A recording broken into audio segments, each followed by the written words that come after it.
Um, Before we get into it, a little explanation about how the mechanics work. So we are actually starting off at level 6. So you guys are, I do actually have like a screen going through at the bottom left-hand corner as you're watching to actually see everybody's stats. We are starting with level 6 as we do have Jedi Knights, so it makes sense that they're not starting off at 1.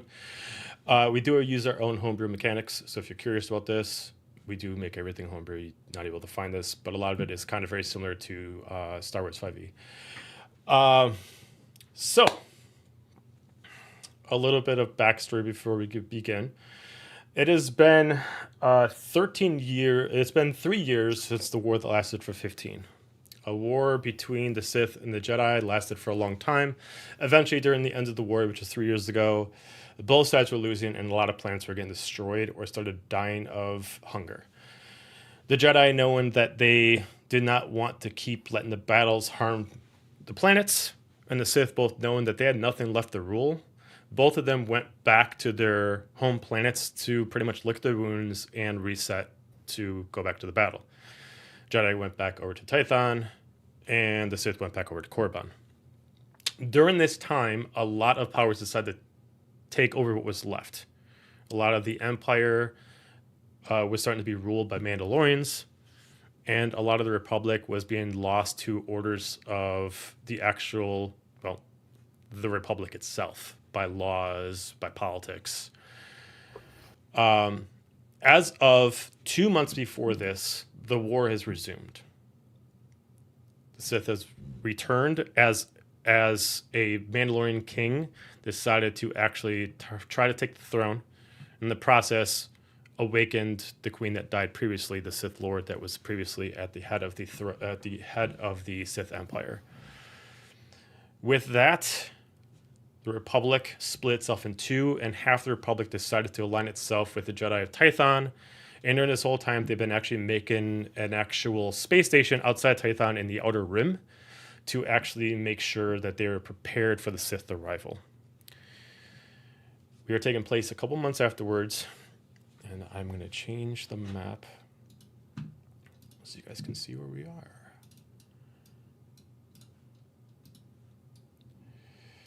So, as of a month ago, the Jedi and the Republic themselves have actually prepped themselves together to create a space station right in the outer atmosphere of Tython. Basically, the Jedi admitted to themselves that we will have to go back to war and we need to prepare. This space station is not controlled by the Republic, but only controlled by the Jedi and the sides of the Republic that actually have decided to align themselves in this way. Decided to make themselves new kind of ships to allow themselves to actually not necessarily go to war, but be vessels to essentially stop the war from escalating. So far, they sent out 2 ships, unique in their own kind. One is called the Alpha, and the other one is called the Destiny. One ship is actually being built and is almost finished, as many of you have seen this before, actually called the Eclipse. A large starship that's not as big as a Republic cruiser, but it is fast, the shields are heavy, and it's able to go to hyperspace without actually needing a hypersphere. Right now, the Council, or at least most of the Council, has decided to take this opportunity, have now currently moved to the space station, along with many of the Republic politicians and half of the actual Republic army. So, we will start ourselves off with a few people that live here. We are actually going to start off with Jade first. So feel free to say your name and what your character looks like. So my name is Rosian Ruvo, and I'm a Dathomirian Night Sister. Very, very pale, white hair with like undercut, really long braids on top though, and then the tattoos go around the back of my head. You can find me most of the time in darker colors, reds, blacks, things like that. Really, really piercing pale blue eyes. And then there are always 2 lightsabers on my hip. Cool. Right now, you have a choice of where you want to start off on the ship. Are you kind of taking the sights as far as the new ship being built, a large ship called the Eclipse, or are you moving around within the central area of the ship itself? So either you can be on the center itself where most of the council resides and a lot of the residents reside, or you're in the outer side during like the manufacturing process of the ships. I'm gonna be watching ships being built. Okay. Just seems kind of interesting, and I'll be part of the war, but I don't like dealing with big crowds of people. Couple questions about your character. First off, how is your character with rumors and gossip?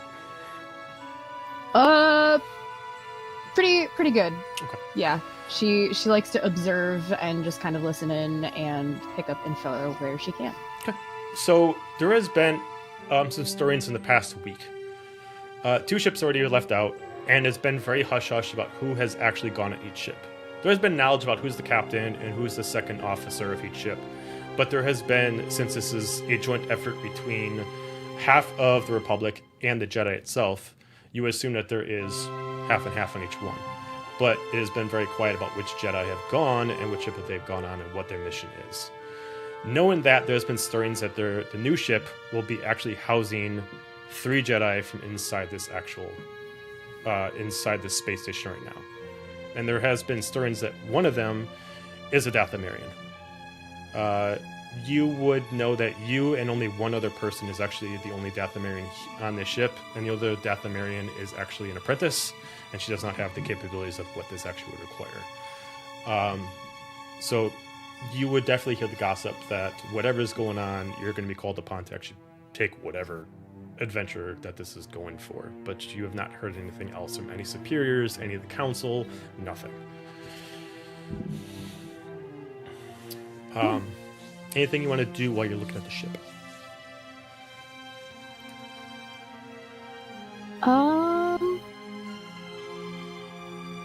No, I think just kind of pay attention as it's being built and just kind of get a feel for it, knowing that I'm probably going to be on it. Okay. You familiarize myself with it. You definitely, like, the only thing that you can really tell is you see that there's always a captain on site. Knowing the colors of a Republic captain wearing tidy browns with some white and black accents, especially for the actual badges, you're able to see a Twi'lek female, blue in color with definitely blue jagged tattoos that goes down the leg here. Very tidy, always having her arms behind her back, and definitely signing in paperwork for all the adjustments and all the inventory that's getting moved in. You're seeing heavy weapons getting moved in consistently into the ship. But you do see her, and there's constantly always Republic troopers that surround her. To imply for everyone, anybody who's just a standard like beatneck trooper is usually just wearing the standard commando white. Anybody that has a more unique color usually has kind of independency from the rest of them, but still has to follow the Republic code. And the ones that are surrounding her are just the standard white. We will now go to Steph. I am a Nautilin Jedi. My name is Narosa. My skin is more of a purple color. I've got white detailing on my face that almost kind of looks like a skull when you look at it. As far as everything else, I'm in neutrals. So browns, greens. I've got a lightsaber. I've got a little droid that travels with me. He looks like a little crab.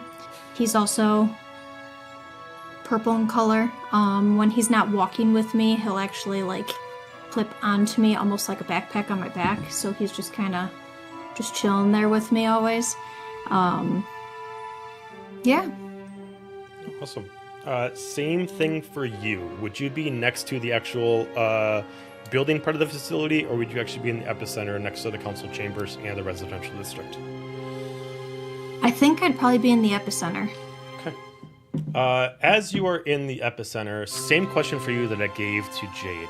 How are you with gossip and the common knowledge that gets passed around the area? I am not one of those people that's super loud and an extrovert. I'm a little more on the quiet side. Okay. And I would be listening. So I may be around, I may not be directly like, yeah, let's do this thing, but I'm picking up on what people are dropping. Got it. Okay, so you've been able to figure out in the past couple days, especially during the epicenter, to give you guys a visual without actually putting a picture. The epicenter itself, the whole ring around it is residential, fitting about 10,000 homes that can live on the station. That is both for people who just want to live here and for people who actually work on the actual station itself. Within the total epicenter is the council chambers. Because of the agreement between the Jedi Council and the Republic, all council meetings have to be viewed by the public. Therefore, it is not closed seating anybody can watch, but they cannot interrupt. So, there have been many times where you passed by and listened. Yeah. There are 3 Jedis that take up this council seat. I will name them to you.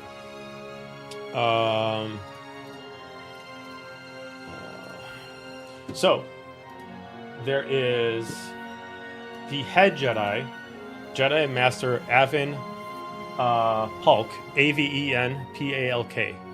He is the leader of at least this Jedi Council. He is the Grand Master of this one. And he is an Idarian Zabrak, which that means Idarian Zabraks don't actually interact with other Dathomirians, and they actually can grow hair. They also have smaller horns. Naturally, wearing browns and his over tunic is crimson in nature, but he's really well known for being a high combatant with his golden saber. You also have Jedi Master Shan Kulu, who is I forgot what is a Keldor, which a Keldor are these specific species that Ponkrell was. Not Ponkrell. They have the orange skin and they have to wear the mask and the eye and the breathalyzers to actually be able to speak. Naturally wielding a blue lightsaber, but even though he does, he rarely sees combat. He has not seen combat sometime, and he's the oldest on this council, going about 150. Last one. Oh, that's the wrong one. Hang on. Oh my God! Stop doing this to me.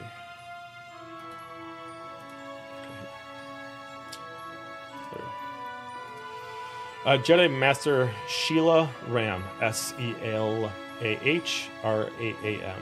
She is an actual Togruta with very, very high pointed top. Blue skin, but her actual accents are actually green and gold. She really sees combat by choice. She's the Yoda of this team. She is only 80 years old, but she has seen more. She has gained more wisdom than many other Jedi have seen in their lifetime. These 3 are the ones that make the decisions for everything that exists on this space station, whether it's Jedi affairs or anybody else's. But they can be overruled by a governing party if decided to, but it's not been done yet. As you've walked by for the 3 days, there has been a constant commotion that they've been bringing up. First off is about the war. That is moving way too quickly, and we need to produce more ships. They are constantly turning it down because the fact is we're not trying to start a war. These ships are specifically meant to control the war, contain the war, and stop it before it escalates. The other subject is specifically promotions. You do hear a constant thing that anybody who gets these jobs will no longer be in the same promotional rank as the rest of the council. So who gets it and will they accept it?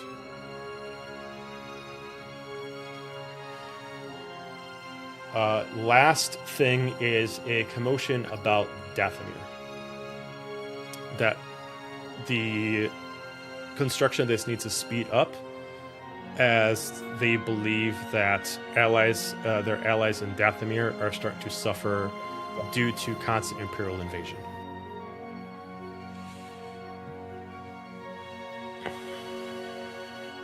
During any of these 3 days, knowing that information, is there anything you want to do?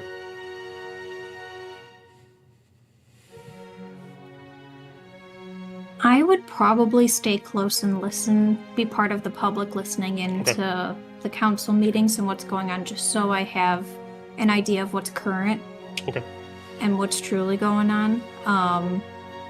And if I wasn't in on the actual meetings, I would be kind of just wandering about. If there's crowds, I'll just kind of float, listen. If I see someone I know, I'll stop and talk, just so I'm being normal. I'm not being a giant weirdo, but I would be listening in just so I know what's currently going on.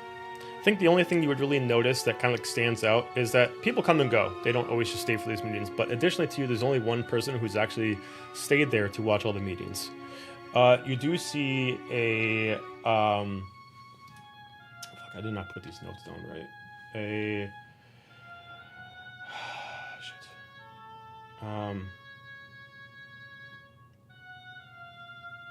Trying to remember the race. But you do see a more lizardy folk always standing there in tight and very fitted browns. Definitely a Republic soldier, but is definitely not showing his rank.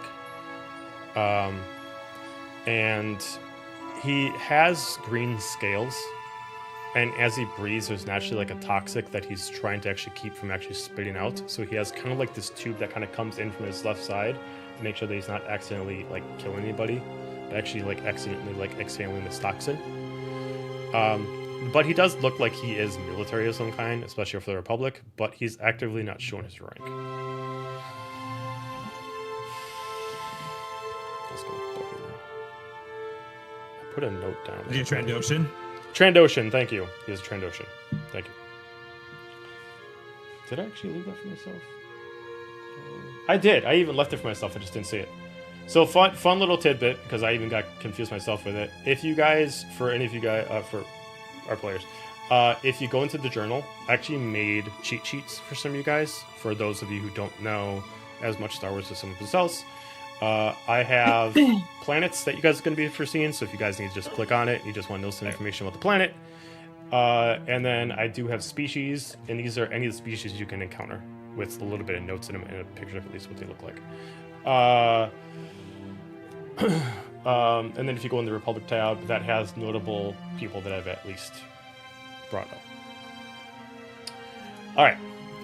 So, last person we're going to go to for this point before we move on is Jeremy. Why don't you take it off?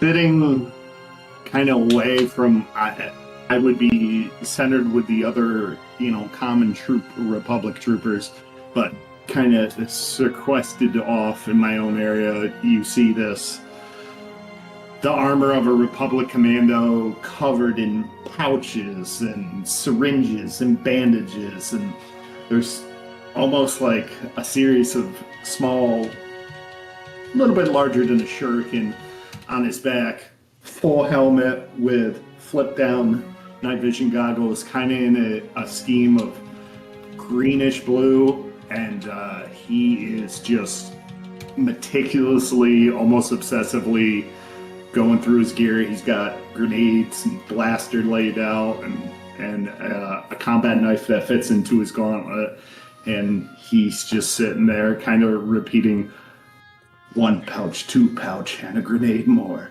1 pouch, 2 pouch, and a grenade more. And just kind of going through his gear, checking everything's ready to go. But he's fully helmed, so There's no race, there's no... Got it. Are you in your own, bunker at this point, or are you moving around? I would say I'm in my own bunker that used to hold a lot more of us, but right now it's just me. Okay. You, as you're starting to get prepped, same thing for the same questions I asked you previous. How are you with gossip and taking in knowledge and hearing the hubbub about? Well, tactics are part of knowing the battlefield, so I would listen to everything and filter out what wasn't important and what was. Okay. You only know a couple things that you've listened to. One is the new ship is definitely looking for some crew, and you have been definitely given. There have been definitely rumors that some of your caliber, and especially you've heard your specific, not your name, but your code, constantly brought up. At this point, you hear on your door, a knock. Enter. Immediately door slides. You just see a familiar Trandoshan just walk in, greenish with scales, walk in. At this point, he does actually have his actual badges on, and you can see that he is actually the first mate of someone, but you don't know who. You do know who this. Oh, go ahead. I was going to say, as soon as I see him, I instantly leave everything else behind, stand up, snap to attention. So, Eddie Soldier. You would know this man as Officer Eschbach, Eschbaac. He is currently someone who's actually been able to actually have a captainship, but he's constantly turned it down due to some kind of covert project that no one's been able to know about. He just kind of walks in as he keeps kind of like, kind of taking his tongue, and he kind of keeps doing like a slithering sound, so he's kind of looking around. Closes the door, presses the button, just keeps his position on you, checks your armor out, kind of holds your breastplate and shakes a little bit, makes sure it's snug, checks the helmet, looks at your weapon.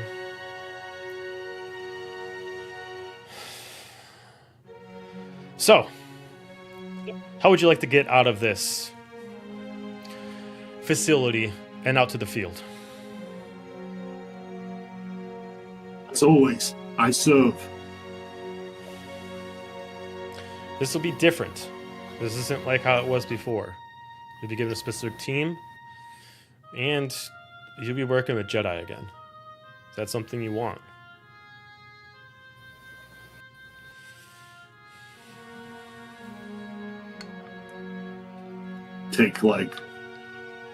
Try and hide my almost a gasp. I go where commanded, sir. Whatever the mission is, and whoever the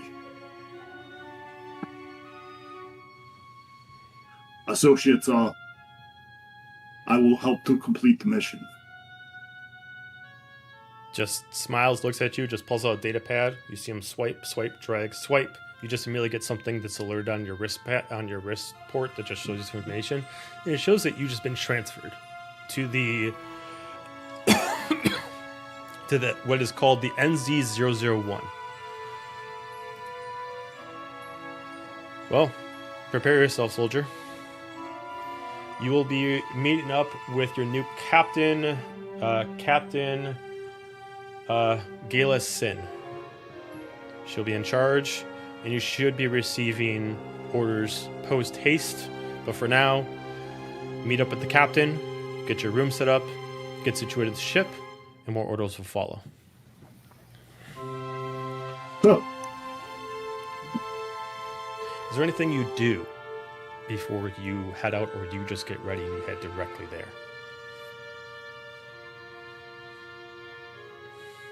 oh, yeah. Pack up, strap every pouch full, strap the blaster in my chest in a custom holster, and make my way to the captain. Okay. You start heading there. It is quite a haul. You do know that the amount of time it takes you to get from one end of the ship to the other is roughly about 3 hours. And you're about midway through, so it's going to take about an hour and a half at normal pace unless you sprint, but even then, maybe an hour. We're going to come back to you. For our 2 Jedi that we previously spoke with, each of you get a message on your data pad. Council is in session, and your presence is required. You have never gotten these kind of messages before. None of you have had a rank to necessarily... You both are knights, but neither of you have had the position nor had a certain instance where you would have been called upon the council, especially in some place like this. But each of you got one, but does not say who else is there, so neither of you know that the other person is also told to come. But you both are told that session will be open, and your presence is required, post-haste. Okay. I would head straight there then. Okay. Meander that way. Okay. I would say because, Narosa, you would already be kind of like familiar with there, you probably would have got there first.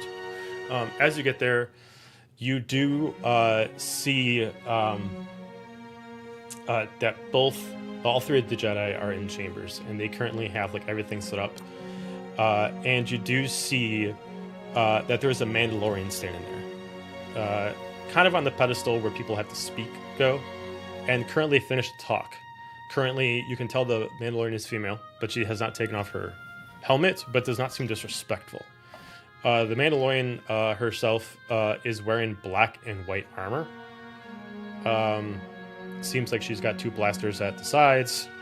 And she's talking with both cockiness, but also respect at the same time. For Nerosa, as you come in, you can kind of overhear. Look, you do whatever you want with Dathomir.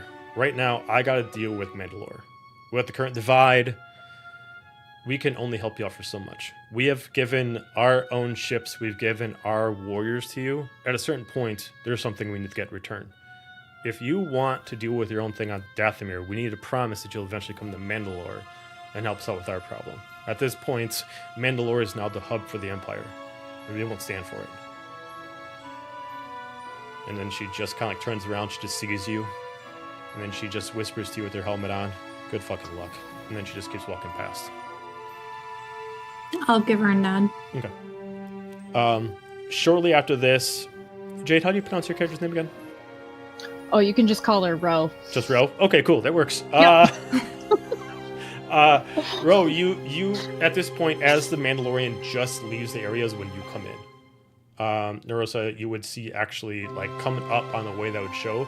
You now actually, as you saw the Mandalorian walk away, you now see that you are not the only Jedi who has to be here, as you see another Jedi following them. Now, the question is, do you two know of each other? It's up to you.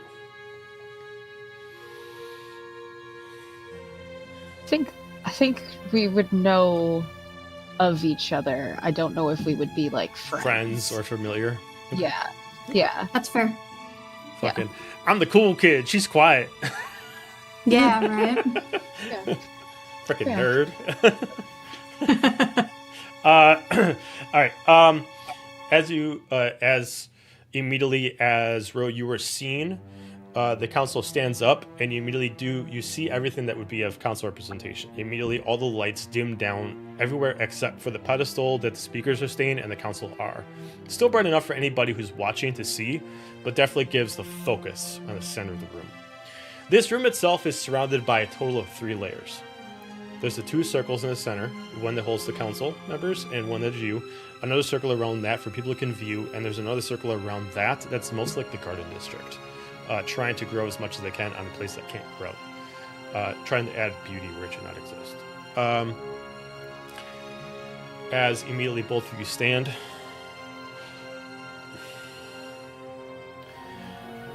you both have been brought in front of us because of a task that's been put in front of ourselves. You both have had high commendations, and due to your record, we have seen that you are specifically... Your skills are very valuable to the mission at hand. Right now, we're not sending out any Jedi to the war, but we are not naive enough to not prep them for the case at hand. As you know, we do have the NZ-001 Eclipse ready, and I'm sure you heard many rumors. As far as the next step, at post-haste, we would put you on their crew as far as their landing party to deal with all the missions and duties that they have in front of them.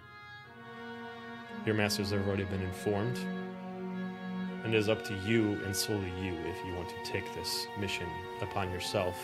Note that what goes on breaks the rules of what the council says.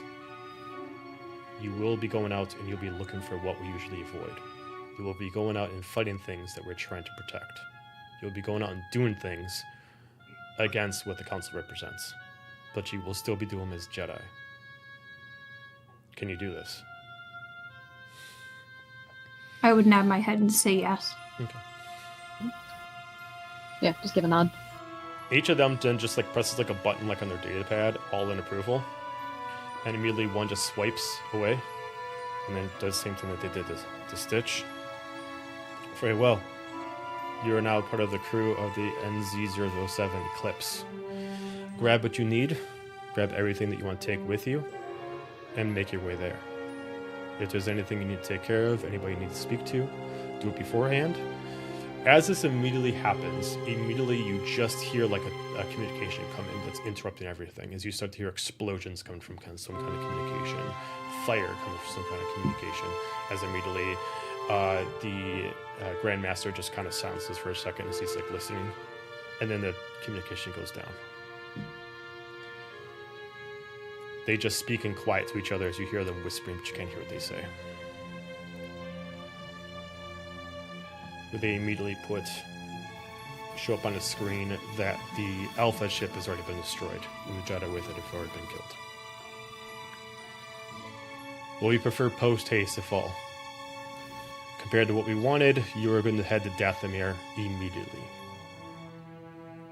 There is one that you need to pick up, and there are problems at Dathomir that need to be taken care of. Head to Dathomir, speak to Night Sisters, and you'll be working with them for the current time. May the Force be with you. And I'll give a nod, and I would then leave to go gather my stuff. Okay.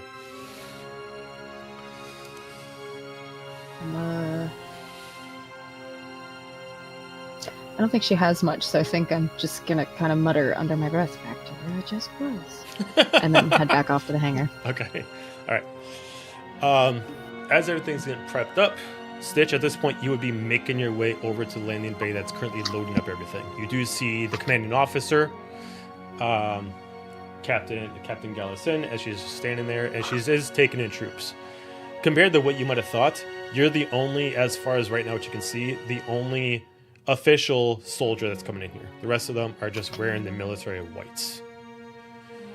Eventually, you're in line. One comes through, and it's your turn. She just stops.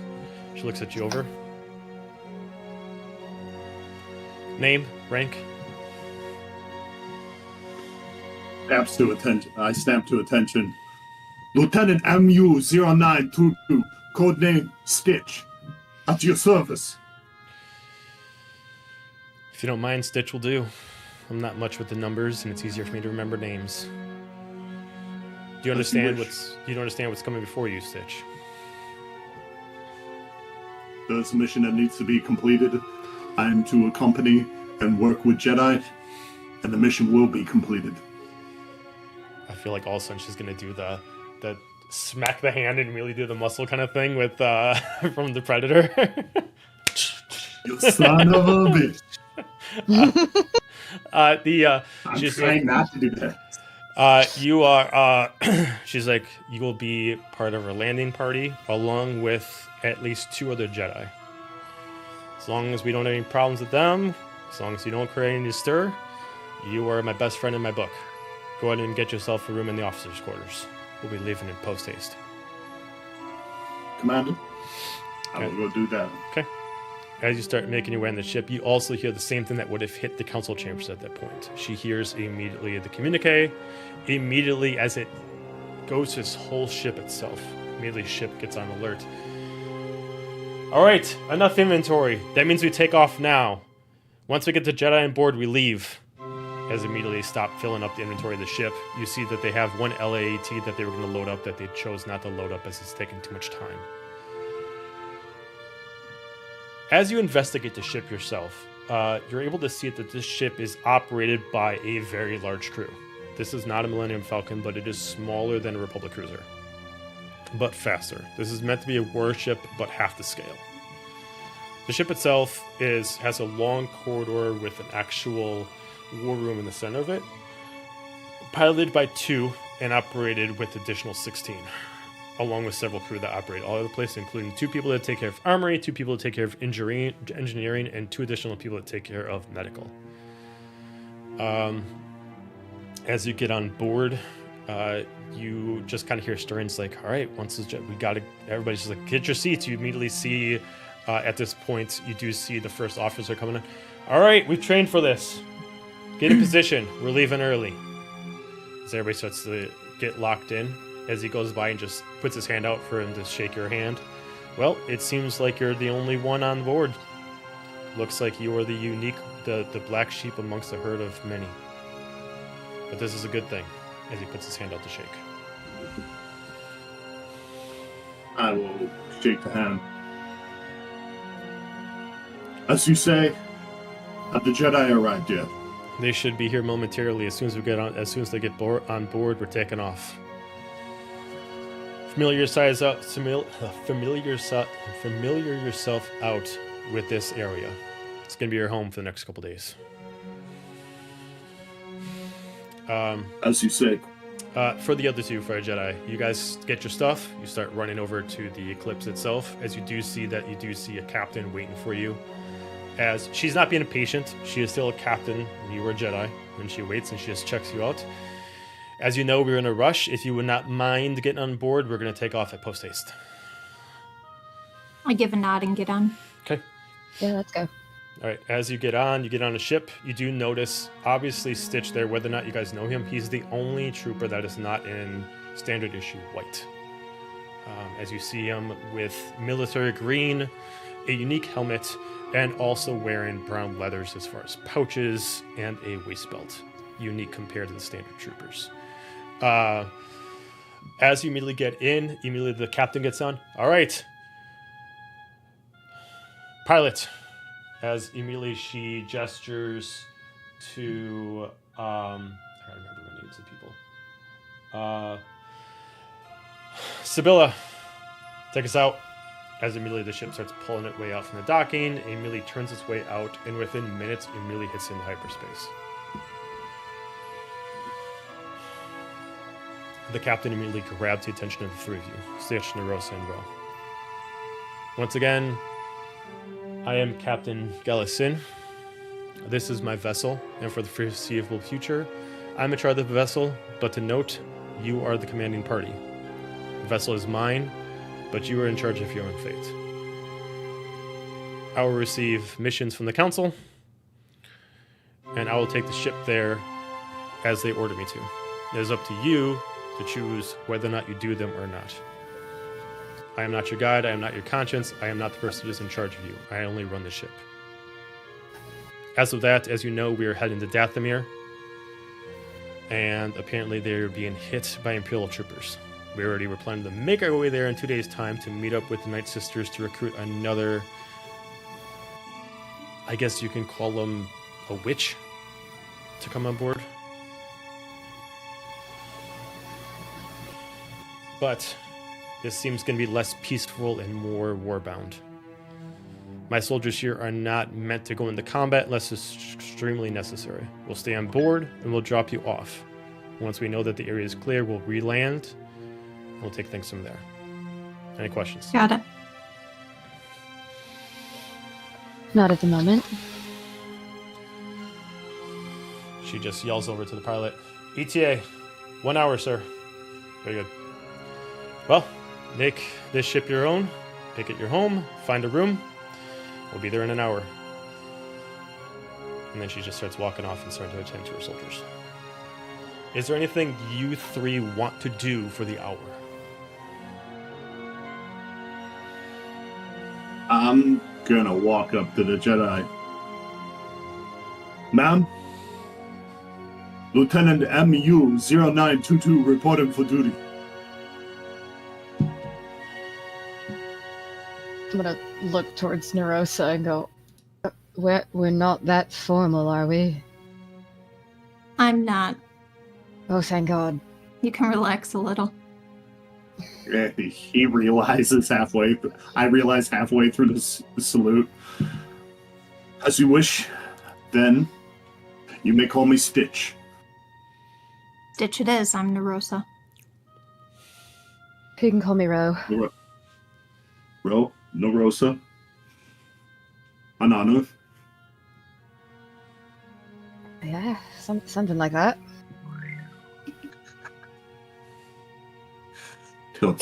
Tilt my helmet to the side.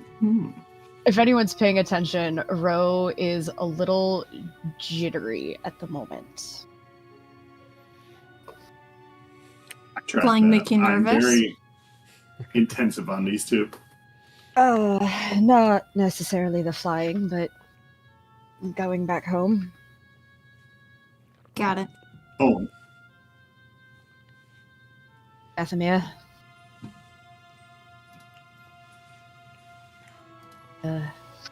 Been some time.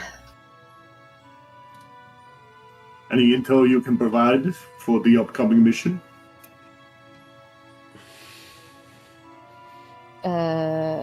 Don't stand in the way of the Night Sisters. I've heard that once or twice before, but good intel regardless. Confirmed intel then. Yeah. Yeah. Yeah. Well, this is a bit much for Maya right now, and she's just gonna go sit by a window, if there is a window in the ship, and just kind of, like, try to zen herself. Okay. I'll look at Stitch and I'll say, I'm just gonna go find a room real quick so I can drop my stuff. And then I will As you say. head that way. Okay. Anything else from the three of you before you guys make your way to Dathomir? Cool. Okay.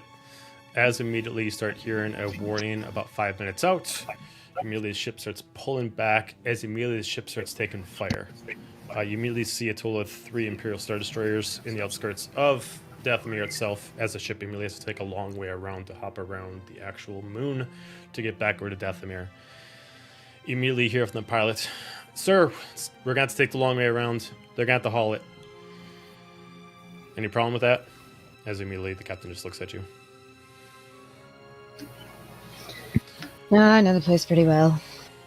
Do what you gotta do. You start feeling the ship starts to shake as it starts to land. You'll only be able to land for a minute. Immediately starts to lower, and then immediately you guys get ready to depart. You immediately jump down into a crimson, dusty kind of forest line. Green is not a common color in Dathomir. Reds, oranges, browns are the common color. You do see bodies of Dathomirian soldiers laid across the ground. Not like it was a war here, but it looks like a couple of people maybe reconned ahead and got killed. You do see that there is blaster fire, most likely from an Imperial trooper that took him out. You do know that the capital where you're supposed to meet your contact is about due 1 hour north at sprinting speed. Okay. Is there anything that the three of you want to do making your way there? You said we could tell that it was done by Imperial troopers? Yeah, they have specific weapons that kind of create more of like an explosion when it hits the body, compared to Republic troopers that give it more kind of like a sniper shot. I would like to go over to each body. If their eyes aren't closed, I would like to close them. Okay. Take it. Ro, go ahead and give me a religion check, please. Oh boy. And I believe this is the first roll. It is. For Ro. Don't fuck me, guys. Roll it, bro. Roll for row. Oh boy, that's a dirty 20. Okay. Oh, I lied. That's Oh. 21. I can count, I promise. As being a Dathomirian yourself, whether or not you have mental, like, a personality that's kind of coming back, like, you know, nostalgia for coming back to home, there's something more magical, not even the Force that's calling you here. As soon as you land, there is something more ethereal that's kind of pulling at you. Not enough that like that's like so hard that you can't like remove yourself from it. Like you immediately just kind of like stop, and it's like a second, like almost something from the planet that you're not either used to or never really realized is kind of pulling at you. But you, bound to the Force, kind of quickly pull back from it instinctively. But you can definitely tell it is something darker than the standard Dathomirian night magic that you're used to, or at least you used to be used to. Knowing that the Force and Dathomirian magic are coming from the same family of powers, theirs are more commonly associated with magic, and the Force more or less with, well, more outrageously kind of powers. But this is even something darker than that kind of calls to you. But you're able to push it away for a second, and then it goes away.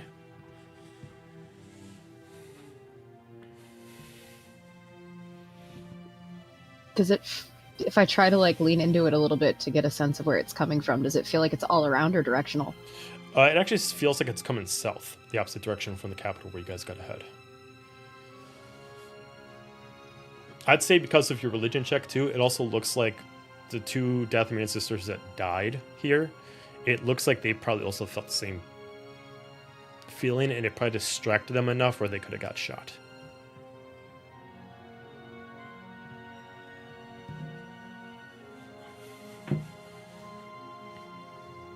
And I gotta turn around and look in that general direction, and then turn back and keep heading north, but just kind of still keeping track of that feeling. Sounds good. As you Does she almost seem a little distracted as up to this roll. happens? Would you appear distracted, or would you still stay pretty focused?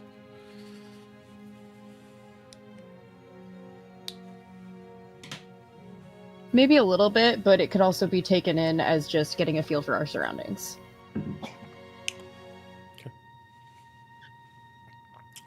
All right. As you start sprinting to the capital, we're actually going to switch out to a new player. Sydney. Go ahead and say your name and describe your character for me, please. Her name is Sindra Zelral.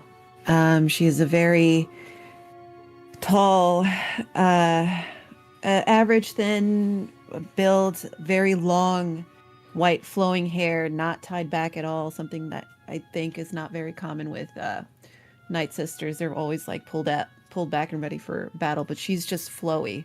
She's in robes, and usually where Night Sisters wear mostly red, she's probably one of few that wears mostly black. And she'll have her Night Sister marks on her face. And yeah, she'll have like a collar on here, and again, white hair, very pale gray skin, and very white eyes. If you look closely, you could see the outline of her pupil or her iris. Okay. Eyes. Yep. But it's mostly white. Okay. As you are currently in the Capitol building and you have other of your sisters surrounding you, right now, anybody in the Capitol building is not in combat, as you sent out as Mother just sent out many of the actual Night Sister assassins to go deal with anybody who's getting too close to the Capitol. Many summon scimitars and summon bows to go out and deal with any of the soldiers coming their way. Most of you are assured that one Dathomirian Night Sister can easily deal with one Imperial trooper. That is no problem. There is no worry, there's no where, there's no curiosity of if and when. It is just whittle them down until they eventually go away. But you do know that the message was sent out to the Republic that this is proceeding a lot faster, and you do expect the ship to arrive as you do know that you are one that's supposed to eventually leave your sisterhood to go join this team, but you know very little about it. Within this chamber, you do know you have your responsibilities as we discussed once, a couple things that was put in front of you. You're also in, very similar to the council chambers they came in, there is a council chamber here of elders, 2 of them. One who, both obviously female, one with very, very curly hair and tied up into like a total of like one bun over another bun, and then kind of comes down in kind of like very, very pearled out braids that kind of drape over her shoulder, not too indifferent from like what Laiku would look like if they were hair. And then another one that's a little bit older, that's her hair is thinning, but she's just decided to make it a look, and she's actually turned it into a braided mohawk and then just shaved off all the sides.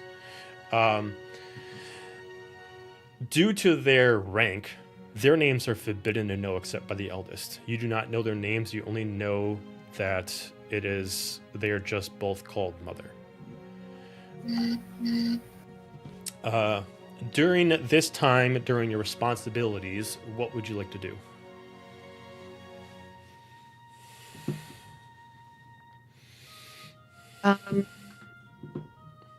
I guess now it would have been to just wait for the ship to pick me up. Mm-hmm. But I was held there, I guess. Addressing both of them, I would be like, Mother, would there be any other things that you would like for me to bring back after my mission? Knowledge. More. Anything from the Force we can learn is anything that we can convert into our own power. But remember, you have your responsibilities here. You need to finish or to move on to somebody else. What about the prisoner?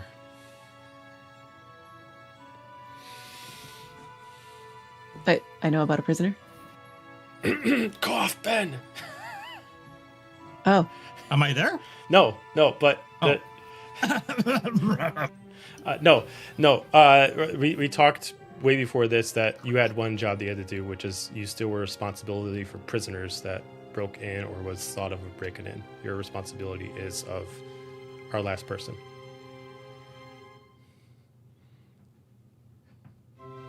the prisoner is doing well. He does not seem to put up much of a fight.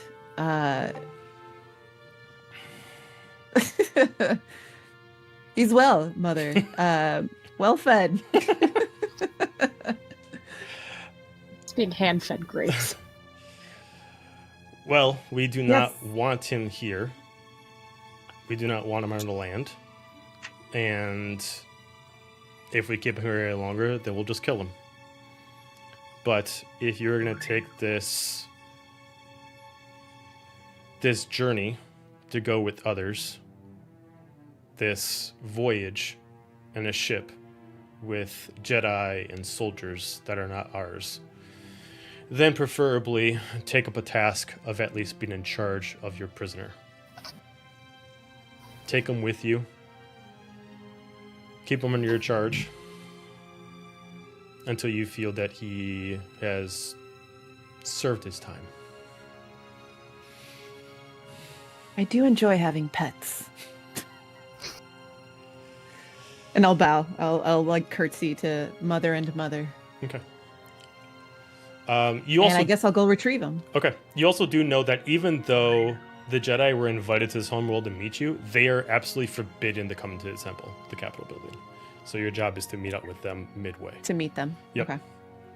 Okay. As you head down to the prison cells where the captive is, Ben, go ahead and say your name, describe yourself, and the location you're in if you want to. Yeah. Let's do it. The prisoner's name is Toyod Aomu. And he is a blue chiss.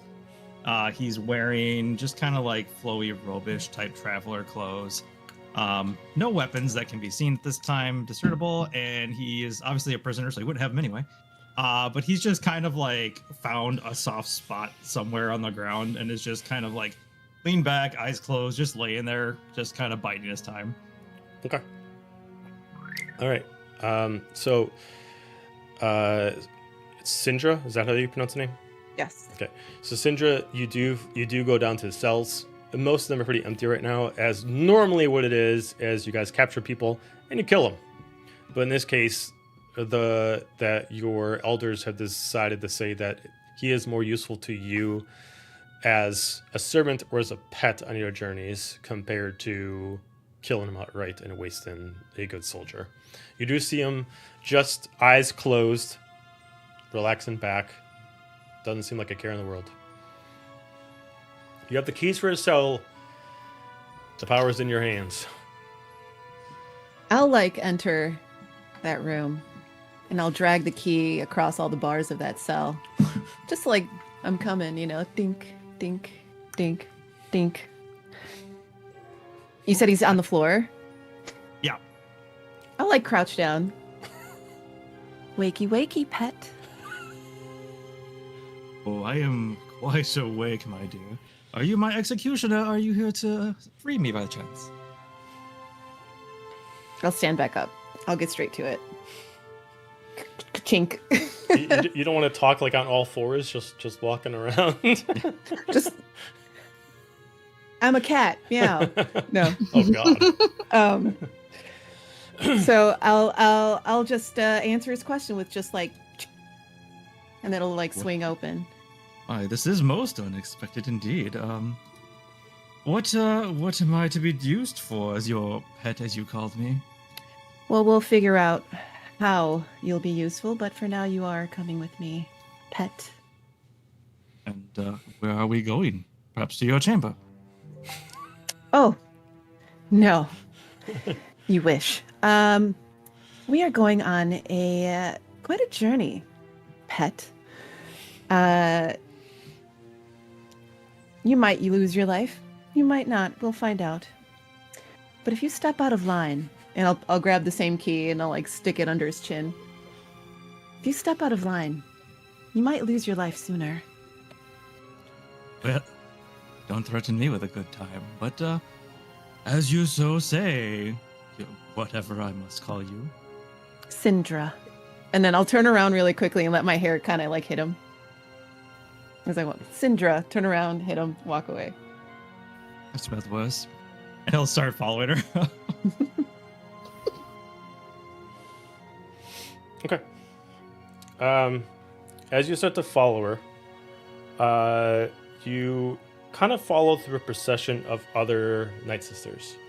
As this is a part of a journey and part of like a certain passage that you must make, Sinjura, you're passing by other Night Sisters that are constantly putting their hand like on your back as you pass by, kind of like giving you a piece of themselves on your great journey.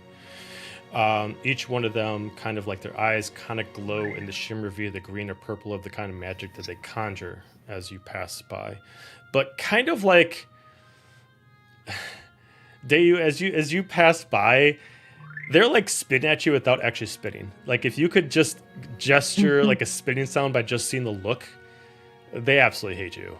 I'm in full like hands behind the back, like really proper, like almost imperial, like officer style, just like walking behind her, like.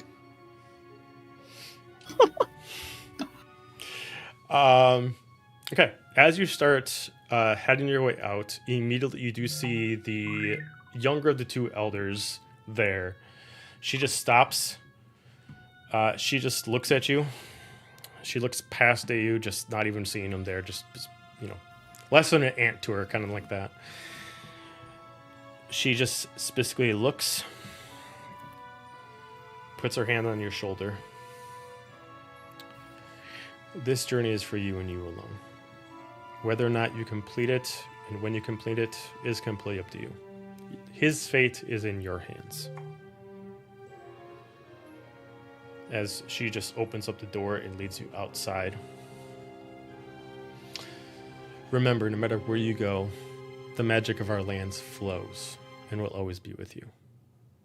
You'll be with others kinds you've never met before, strangers you've never encountered before. But remember where you come from. Remember this is your home. Remember the magic is your blood. I'll like curtsy and my necklace will start glowing a little bit. Okay. Do you start to head We're out? walking out. Yes. Okay. I'll say as we walk out, I'll just turn and be like, "Oh, thank you for such wonderful hospitality," and I'll like bow really deep and stand back up and start following Syndra. You actually get like immediately the elder looks back at some of the younger sisters that actually find it kind of hilarious that you said that. They're kind of like very bashful. It's like she like looks back, they immediately straighten. I was like, should not have laughed at that. Nope, not a good time to laugh at that. As at this point, as you guys are heading out, you do like after you're like walking for about 10 minutes, you do see 3 soldiers that clearly don't look like Imperial soldiers. You do see two. You do see a Nautilin, a trooper in green, and another Dathomirian heading your way. Same thing for Nerosa, Ro, and Stitch. You do see what looks like a black robe, long white hair Dathomirian, and a surprised man with her that's wearing long black robes and definitely does not look like he belongs here. You were not told to retrieve another person, but you were told to retrieve a Night Sister, as you do see that you're walking up to her. You guys do meet up, but before we begin that, we're going to take a 10-minute break. Shoot. All right, so Stitch, you Depends, said like, you on wanted a to do roller something? coaster over there. You said you wanted to do your thing at the beginning? Stitch. Oh, yeah. As soon as we track that there are 2 individuals coming towards us rather than the one that the mission statement had put out, Yeah. I would have made my way away from my 2 Jedi that I'm accompanying and like taken up an Overwatch spot and put a laser dot on Dayu. Okay. All right, so you do that. As you look at the distance, you do see that it is a chiss that's coming your direction. You guys do converge on each other. Seeing everybody, you guys can take the conversation where you'd like to take it. Whoa, easy there, Chan. I'll put my hand where the red dot is. And then, I see the hospitality's the same here. Yeah, I'll reach over and like lower the gun if you're still standing next to me, Stitch. I will resist for a second. Mission dossier said 1, not 2. I'm sure there's an explanation. Probably a good one. Bro? Until we get that. Yeah, Syndra, it's been a minute. Is it really you, Ro? Yeah, break- I'm gonna just hug. I'll like hug her and squeeze her and like, oh my, you'll literally hear like girls screaming. Nothing like Okay. Night Sister should be acting. She might scream. I'm going to I'll just scream. pick her up in like a bear hug kind of a thing. Oh, how have you been? You're alive. Yeah, I lived. It's been a lot. It's been a lot. I'm busy. The war sucked. Yes, the last time I saw you, you left for the war. Yep. It's starting again. Yay. Oh, yes. And here we are. How is everything here with your tribe? Everybody okay? Lots of dead people. Yeah. Saw some on the way in. Lots. Well, this is my pet. Your what? Tadayu Mama? What was it? To die, you mama. For sake of ease, you can just call me Dayu. No, you're officially to die, you mama. Gesundheit. This is actually the most emotional I've seen her in days, actually. I'll swat his finger away. What is happening here? I've been given a pet to come and assist us on this mission, on this journey. I hope that's all right. I hope there's space. Yeah, it's a big ship. I'm gonna kind of like give Dayu a once over. You and I have very different definitions of pet. Well, he might be the smelliest, but he will do. To be fair, they have had me locked up in a cell for the last few days, so I have not had a chance to shower. And I'll look at everybody else, like expecting names and. And you are. Out of really quick, would I know if it would be common for a Dathomir to have another human creature as a pet? Because you said that you're kind of like you kind of like take in knowledge and stuff like that, you would assume that's not a common thing. Not even like it. Not even, it definitely does not seem like a normal thing at all. Yeah. Okay, just checking. Throughout all of this interaction between these two, I'm just standing there, just kind of straight-faced, and when she mentions the pet thing, I'll just kind of raise an eyebrow and just kind of look, like, between everybody, without really doing much more with my face. It's just kind of a, huh.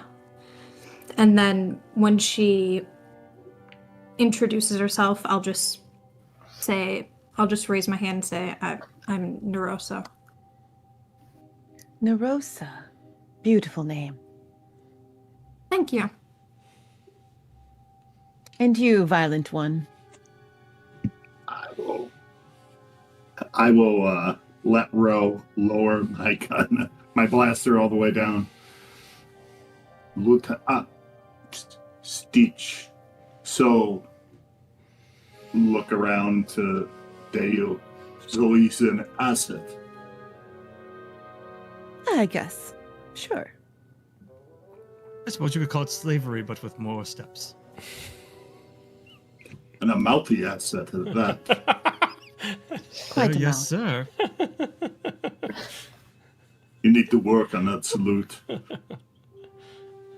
Where to next? Are we exfilling?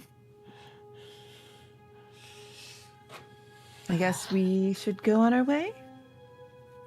Sounds good to me. Yeah, do you have everything you need? I'll look at my pet. Actually, Yes. now that you do mention that, I do have one thing I do need to get. You see, before these lovely captors put me in prison, I did hide some things further from their little settlement that I may need to reacquire, if that's okay with all of you. When you say things, what kind of things? Oh, just a backpack of my belongings, if you were. I mean, yeah, if you're coming with us, I don't want you to be defenseless. Might as well make sure you're useful, yeah. Sounds like a good idea. Oh, there's nothing useful in there at all. I just need my belongings back. And I'll kind of glance at them and I'll be like, well, I don't see weaponry or anything, so I'm assuming you left those with your belongings. Oh, I am quite the non-combatant. Mm-hmm. Do I I'm like- believe him when he says that? Yeah, can I insight check them? Yeah, Sure. would like to. I'm squinting at him the whole time. Number does that say? Syndra just has an indefinite squint whenever it comes to Dayu. Just like 23. I got a 23 on deception. Weirdly, Wow. also 23. It meets, so therefore I win. Both win. And we both win. yeah, technically. Yeah. Yes. Twinning. I mean, you can absolutely, like, you have no reason to trust him, but there's nothing else to read past just the obvious. There's nothing, obviously there's something he did that pissed off the Dathomirians, but outside of that, you can't really get anything further than that without actually, like, grilling him. Alright. If I see the soldier like looking at me, like obviously he's wearing a helmet, I'm just gonna be like, if you wish to pat me down, you're more than welcome. I will tilt my helmet, and out of one gauntlet will come a vibroblade. I don't think you would enjoy that. Let's go get your items, but tread carefully and sheath it. He's like, don't threaten me with a good time. I'm just like, as I said to her, don't threaten me with a good time. I was just gonna say that. Oh shit. Okay. All right. So you start heading over to the outskirts where you left your bag. yeah, I left him in like a little hidden rock. Yeah. It's actually what the map is on the screen for. You guys head over to an outskirts where there is spots where there is a lot of ways where someone can hide something. Unfortunately, as you get here, though, you start to see that you're getting pretty close to not necessarily an Imperial stronghold, but you do see a total of 3 Dathomirian bodies dead and 1 Sith trooper killed.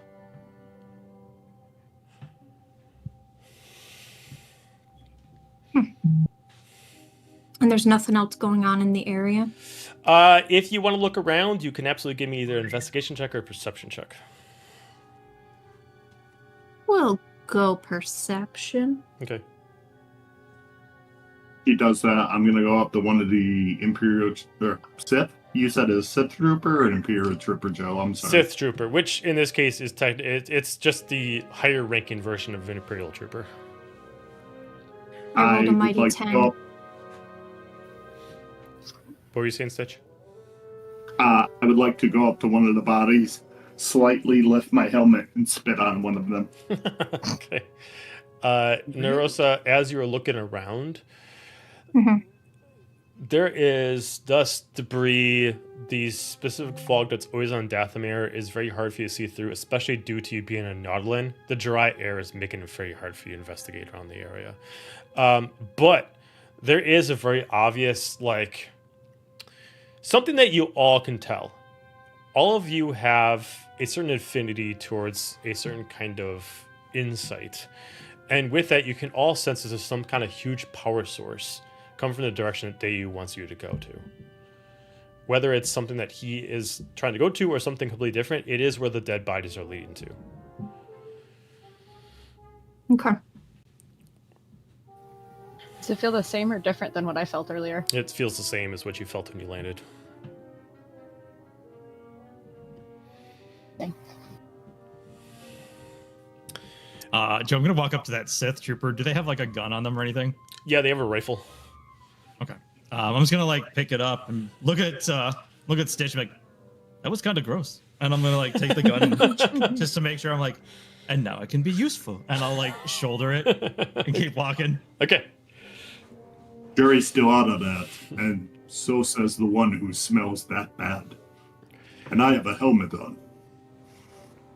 All intents and purposes, if you're picking up their rifle, it's a heavy crossbow for just D&D purposes.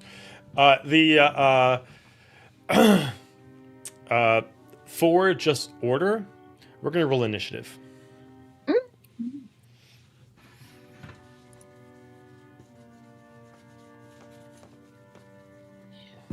So, to remind you guys, because some of you haven't played with enough yet, I will pull out numbers, and if you fit in that criteria, raise your hand. Preferably more in the center of the camera, because it gets kind of cropped on the overlay. And then we'll just go through. So, 20 or higher. Ro, what'd you get? 20. Natural 20 or just 20 total? 30. 30, 20. Okay. Yeah, 30, 20. 15 or higher. 17. 17, Stitch. 15. Okay, so Stitch.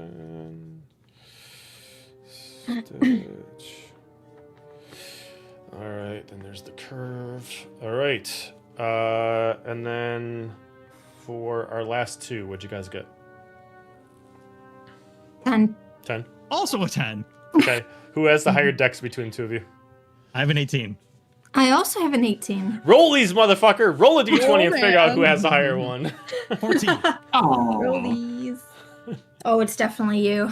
Okay. I got a 2. Okay, so Dayu and Nerissa. All right. This is at least the marching order if you guys go into combat. Sometimes the things I do, when it comes to certain situations like this, for those of you who haven't played with me much before, is I'll just do initiative for the session. That way we don't have to keep rolling every time you guys go into a smaller form of combat. As you guys are marching on ahead, knowing you got to go get Dayu's stuff, are you approaching with weapons at the ready or being stealthy?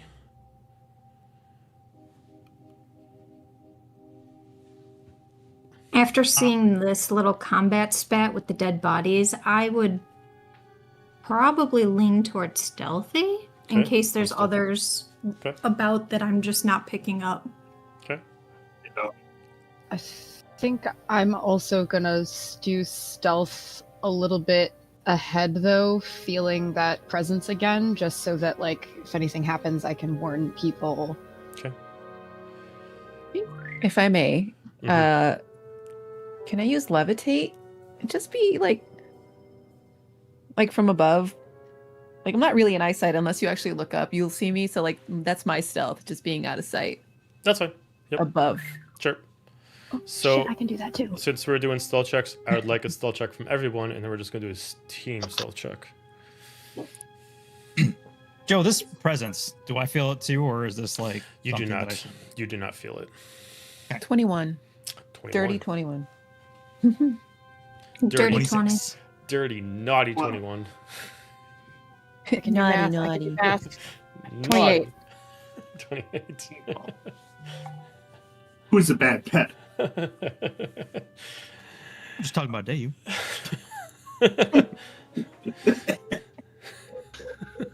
All right. With good stealth checks, you guys start moving up ahead. Ro, I want another religion check with you, and then Syndra, I want a religion check from you as well. Ooh. Natural 20. Natural. Oh shit. So 22. 22. Can't read. Hang on. I got a dirty 20. Okay. Before we take into account the natural 20, as far as what you both can figure out, is that there is a strong presence that is not the Force, but definitely something that is a darker version of Dathomir and magic up ahead. This is definitely something that not even the elders use. It is interesting. Syndra, you could definitely tell that whatever's up ahead, you have a familiarity to something that like you remember a long time ago. Like this is a darker magic that you become more attuned to, but it's even further than that. It's like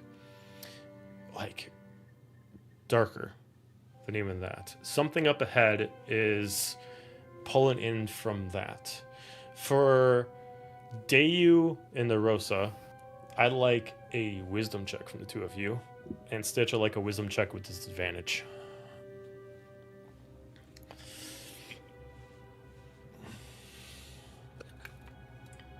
That's A 10. 15.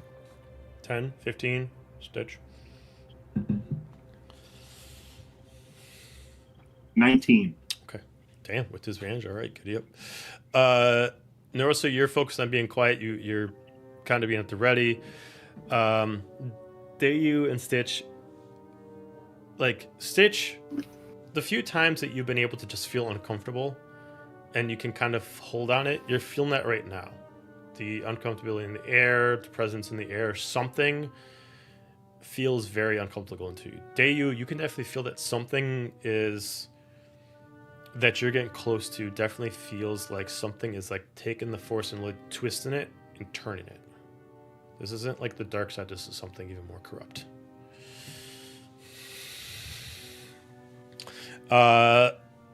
As you guys start to move on, you eventually all of a sudden, as like the natural fog in the air just creates like a huge burst, like something up ahead just kind of did like a big huge pulse, and it pushed all the air around in a radius effect. It doesn't hurt you, but all of a sudden you just feel it as all dust just passes by you, like almost like something slammed on the ground. It just created a force effect around the area. You start to hear soldiers up ahead. Total of 3. You hear one of them reporting in. Any more of the witches around? No, I killed the last 2 back there. We lost 1 man. It's his fault for not hitting his target.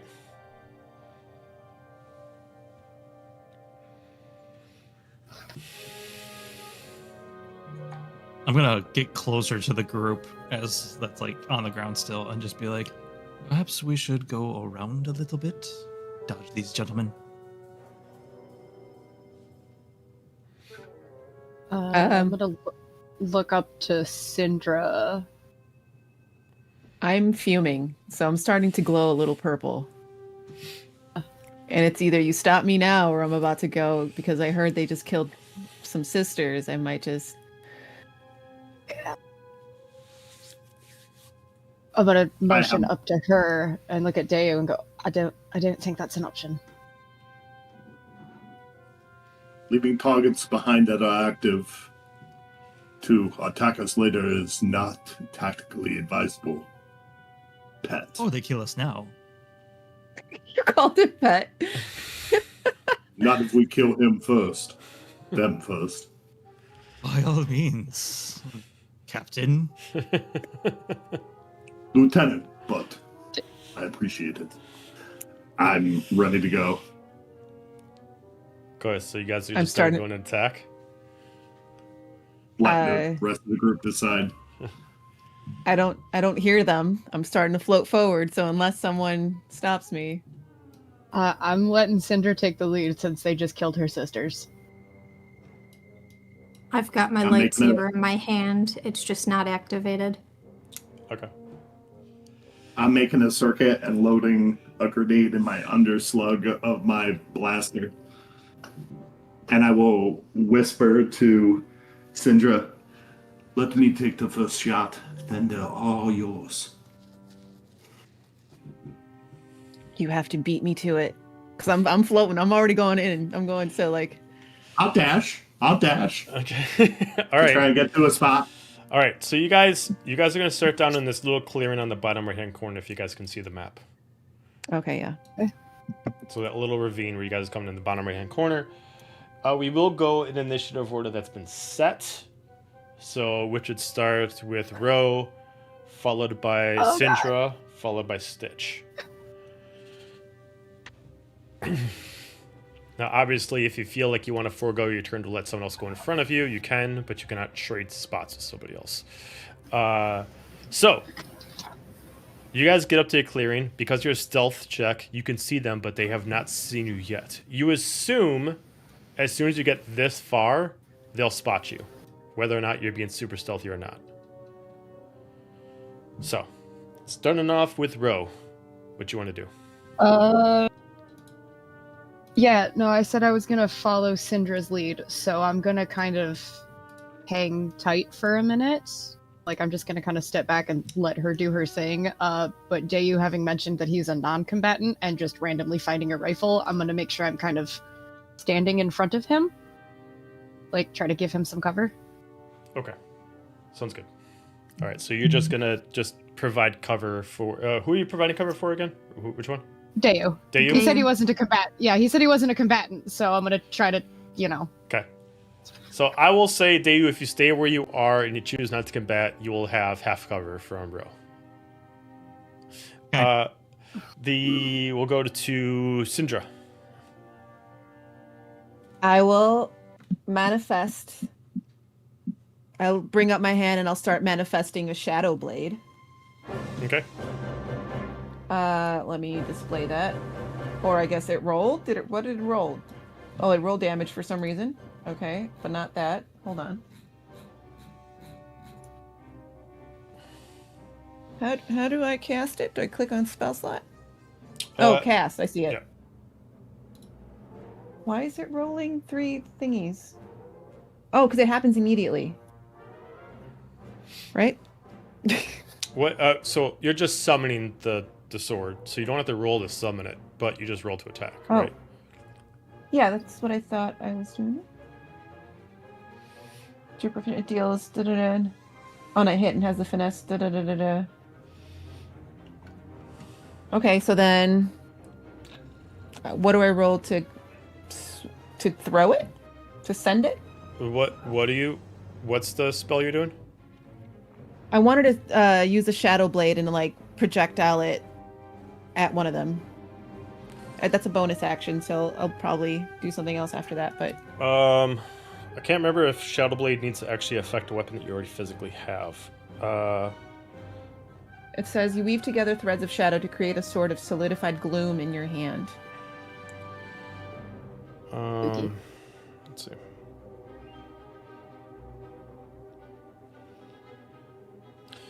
It counts as a simple melee weapon. It deals... Okay, so you need to... Okay, so you just attack as a spell. So you just roll for your spell attack, which would be in your spells menu. So there should be like a spell attack bonus that you have. Oh. 20? Dirty? Yeah, that's a hit. And then do the damage, right? Are you moving up to do this? Because it's disadvantage up to 20 feet. 5, 10, 15. So I can only throw it 20 feet? Well, you can throw it after 20 feet because it's 20 by 60. So it means 20 feet to hit regularly.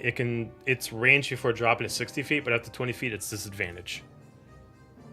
And I'll definitely get closer. I'm like Okay. floating in and then throwing it. Okay. All right. So you hit. So go ahead and do damage.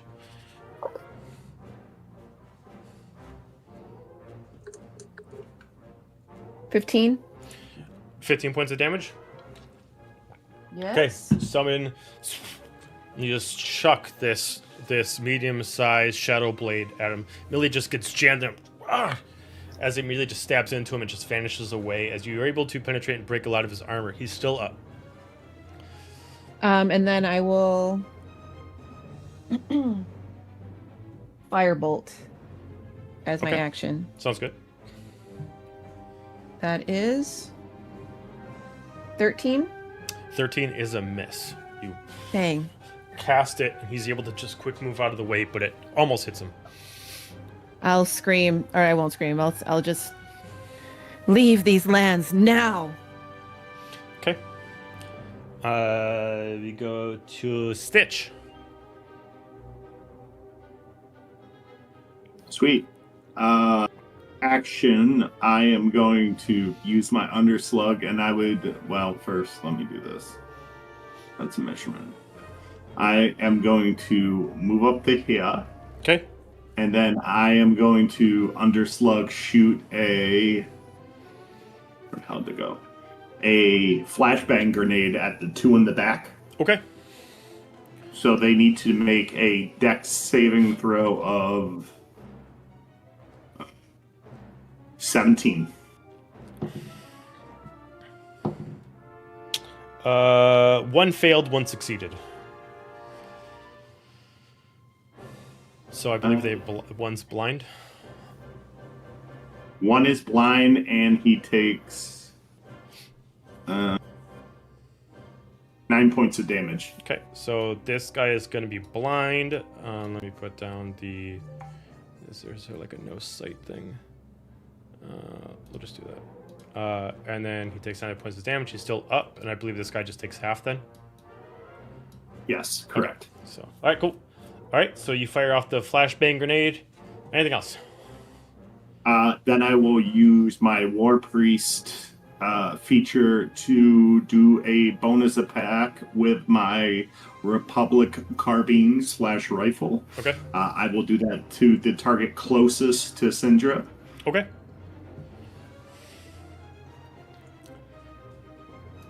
$25 to hit. That's a hit.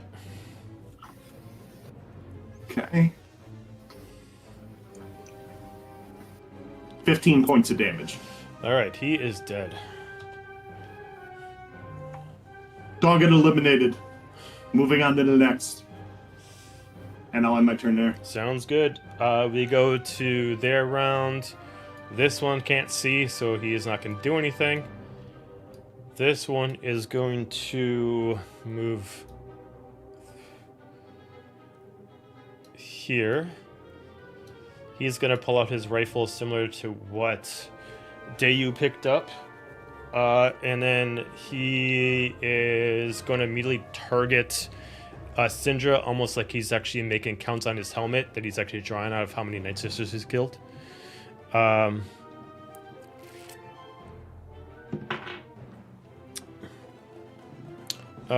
is a 23 to hit.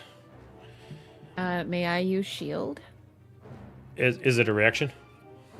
Yes. I mean, yeah, if it's a reaction, you can use it. Yes, I will shield. What does it just do? Increase your AC? Um, I'm pretty sure it just increases your AC. By 4? 5? Perceptual very magical. Five. 5. 5, but so. So would that make it enough where it would miss? Oh, no. Okay, so you can take it back. You don't have to use it if you don't want to. I'll take it back. Yeah, I'll Okay. take it back. All right. So it does hit. You're going to take...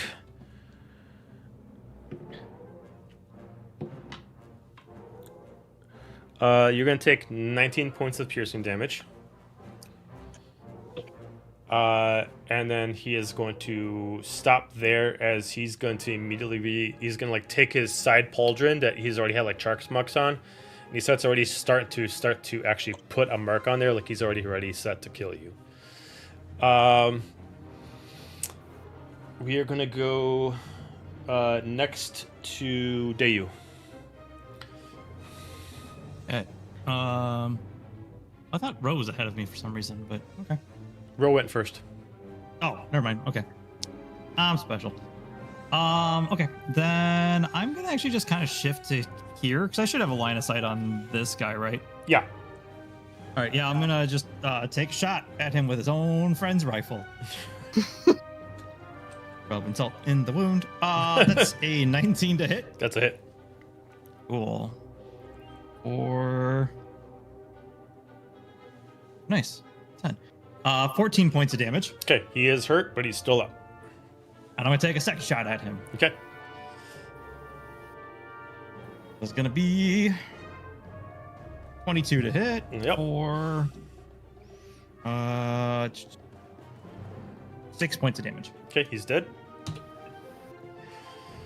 And yeah, I'm just gonna kind of, let's say, move 5, 10, 15. I'm just gonna shift up to like here and just kind of like up against the pillar. Okay. Last but not least, Nerosa. That's where I was gonna move. You fucking pet. Too bad.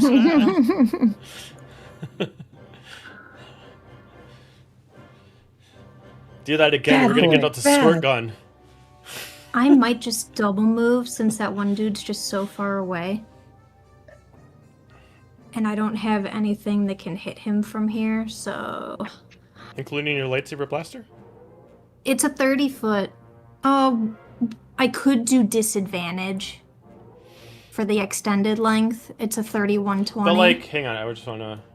Oh, that's not what I do. So 5, 10, 15, 20, 25, 30. You could get up to here, and then you could do the blaster shot from this I'd be in distance. range. Yep, because it'd be another 5, 10, Yeah. 15, 20. Then you'd be 20 feet, or 25 feet, so then you'd be fine. Sweet, let's do that. Can you click again so I remember which square it was? Yeah, okay.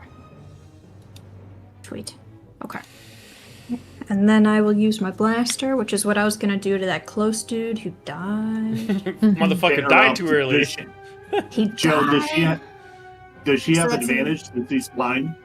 Oh, technically, Oh. yes, he is blind, so yeah, Nice. good call, Stitch. Yeah, blind, so advantage.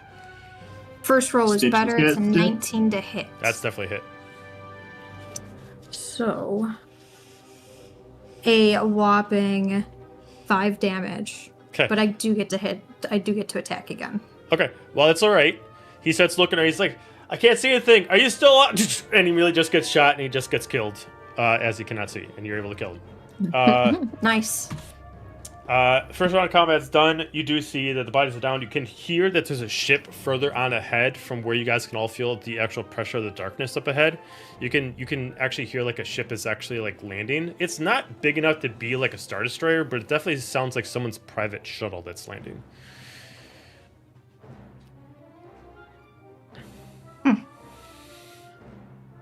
Joe, anything noticeable on these guys that we can take? Same exact things you saw before. If you want to grab another rifle, you can. They do have armor, but the armor is very, very heavy. Their armor requires a strength of at least 13, which I'm sure you have. No, you don't. Okay. But yeah, it requires a strength of 13, and it is heavy armor. If I remember right, it is actually I think it's heavy breastplate. But yeah, that's pretty much it. They don't have anything else. Okay. How close am I to my bags? 100 feet. Is it in the direction of this ship? Mm-hmm. Plot point, motherfucker. It's like, Do we want to try to hide these bodies, or do we just want to keep moving? We'll be fine. Let's keep moving. Speed is Okay. our best ally at this point. Let's do it. I'll walk up next to Dayu and be like, non-combatant, huh? oh, what? Just got lucky with that, I suppose. I mean, one traveling in the galaxy must be used to using a blaster on occasion. I'm gonna walk up to Syndra, and in my hand I'm gonna have a stim pack. May I? I'll turn around to him, still floating, still hair like all crazy. Sure. Not once, and stab her in the arm. I'll present the wrist, yeah. And then, what do I do? You don't do anything, but you regain 4 points of health. Thank you. We move. Okay. As you guys progress on, you guys move further on the field. You start to get up to an archway. In the distance, so you guys be at the bottom. In the distance, you do see 2 more troopers. You do hear, you see one down here. This one's actually communicating with somebody, and because like the windstorms, he's speaking very loud. Yeah, the tower's being activated. It'll be operational in about 5 minutes. No, we killed all the sisters. Should be no problem. That's all you hear. Because we actually just finished up... Well, we didn't finish Nerosa's round, so Nerosa, you can finish whatever he had left on your turn, and then we'll start back at the top of the round. Oh, snap. Well, I had one more attack action. Mm-hmm. So, I will get within 30 feet of this dude. How do I do the measurement again? So I need to get just like 5 feet closer. If you click and you drag it, if you click on your token and then hold and drag, it'll actually give you a measurement.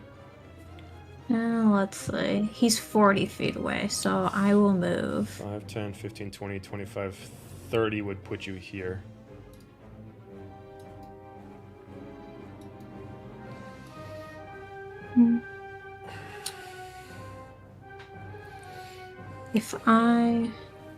So my blaster range ideally is 30 to not take disadvantage. So if I move just to the edge of that 30 range, can I hit the dude in front?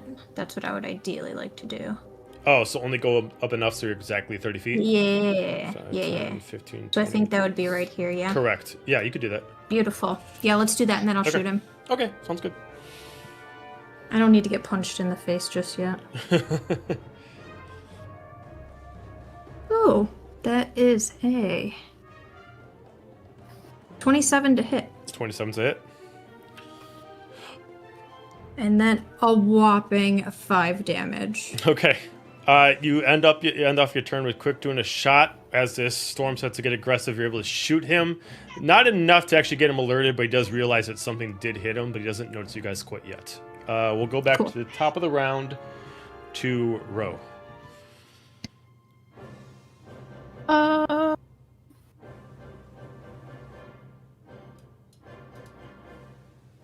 Oh, well, you know. Wait, hang on. It's a cantrip.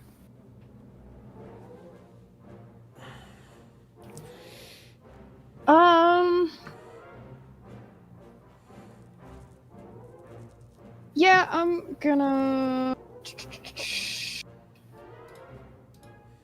just gonna be kind of bored of these people, and I'm gonna kind of just take a couple steps forward, and then I'm going to pull out my shorter saber and just chuck it at the guy in front of me. Okay.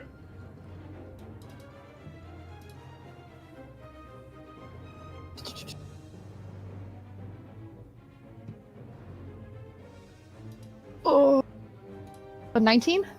19's a hit. Cool. That's 3. 6 damage. Okay, got it. And then I think that's gonna be... Yeah, that's gonna be it. Okay. Sindra. I will go ahead and cast Firebolt immediately. Okay. 11? 11 is not a hit, unfortunately. That fireball is not working. I'm too angry. I gotta chill out. You have to fucking chillax. Chillax, girl. And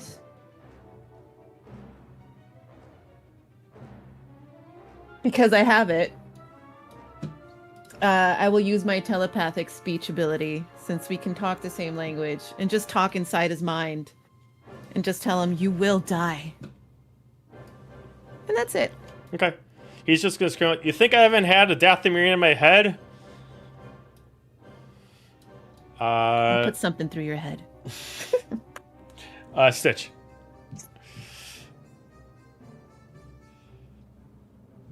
Okay. I'm going to use the storm to my best advantage to move over, if I select it, here.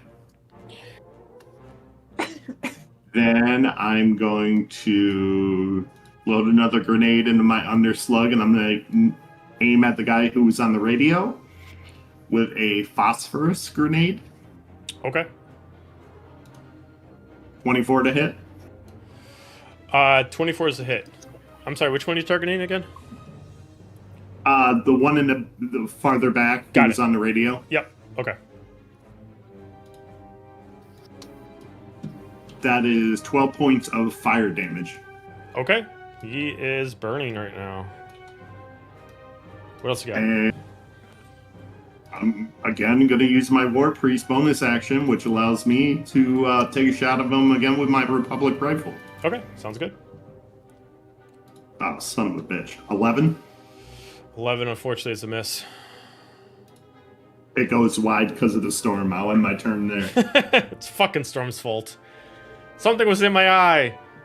Even with the My helmet. aim. All The right. equipment, the weather, anything but. We go then to their turn. So this one is going to... He is going to sprint 5, 10, 15, 20, 25 to Nerosa. He's going to use his bonus action to quick twist his rifle and immediately hit you with the blunt end of his rifle. Okay. That is a dirty 20 to hit. Yep. Okay, so you will take 10 points of bludgeoning damage. When he does this, it automatically pushes him back 5 feet. As he pushes back 5 feet, he's going to reposition the rifle. He's going to shoot you, or at least try to. Ooh, not with that. That is only a 9 to hit. Oh, definitely doesn't hit. Okay, as he gets over cocky, he definitely biffs it. It's going to end his turn. This guy is going to activate his commander stance. He's going to get down on one knee, and he's actually going to use his sniper rifle that he has, as he has a different weapon than the rest of them. And he is going to... He is actually going to target Ro, seeing that she is also Dathomirian. So, due to his distance, he does get advantage. Okay, the first one was the one that was better, so that's going to be a 22 to hit. Yeah. Okay. So that is going to be 16 points of piercing damage. I'm gonna uncanny dodge. Okay, got it. Okay. And then he is going to take one more shot, and he's going to target at you again. Oh, and he gets advantage, that's right. Natural 20. So, well, those are low rolls, so it's actually going to be less. It's only going to be 13 points of damage. Yep. Okay, and that is his turn. We're going to go to Dayu. Okay. I'm gonna move up to my soldier buddy, and I'm gonna take a shot at the one in front of Nerosa here. Oh, I wanted to punch him with my lightsaber. I hope you don't kill him. That is going to be a 14 to hit. 14's what you need. Oh.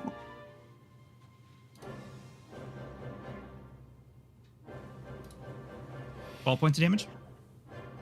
Against this guy, right? The one further down, yeah. Oh, the Yeah, one. him. Okay. Yeah, him. Okay, he's done.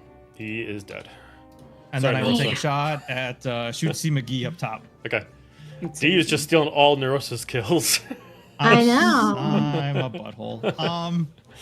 That's a 21 to hit. Yeah. For another 12 points of damage. Okay, he's still up. Okay. Reaction. He is going to move position, so he's going to pick up his rifle, and then he is going to just move here. That's it. I think I don't have any bonus actions actually. Also, as far as the implication, this ridge for both sides is 15 feet high. Oh, so he has the high ground. Got it. Exactly. I'm gonna actually move up to like here, kind of behind. Don't whatever try these it. big Mushroomy things are. Okay. Actually, we'll go right there instead, and then I will end my turn there.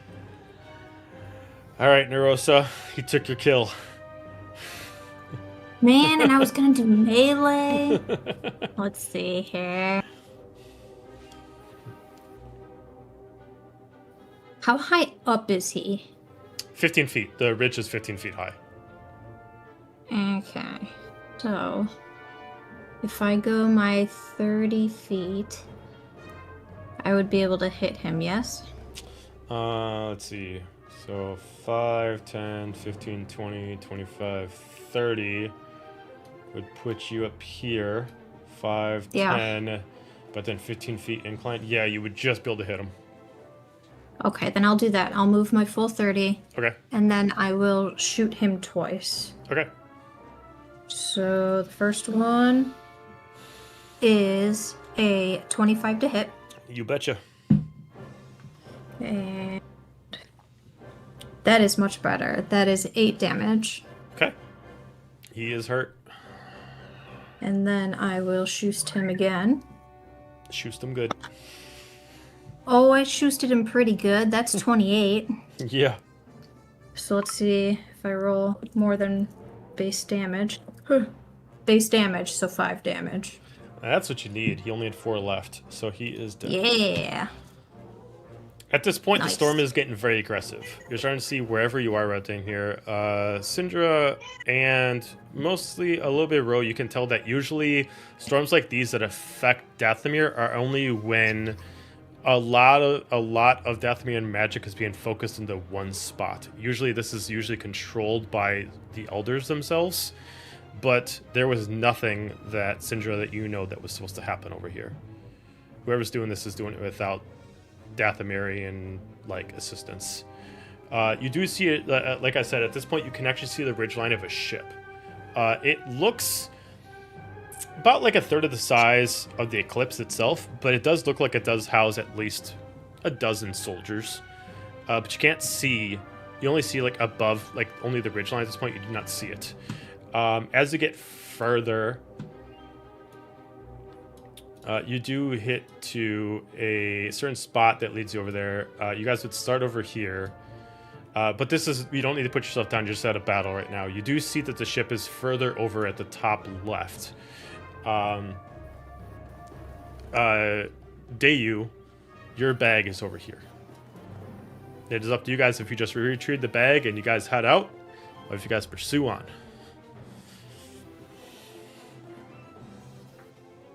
I'll just be like, if you don't mind, my bag is right over here. Oh, Joe, the guy who was shooting further with, I'm assuming he had like a different rifle. Yeah, it would still be a heavy crossbow, but you add additional 1d12 to it.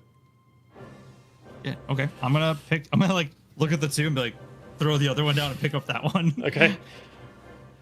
And then yeah, I'll just be like, I'll say, yes, if you would not mind, my bag is right over here, and I'll go over and start digging through the rocks to pull it out. Okay. I'll put a laser dot on him. Gonna like lazily reach over and just push the gun down again. Okay. Anyone tell you you might be a bit too trusting?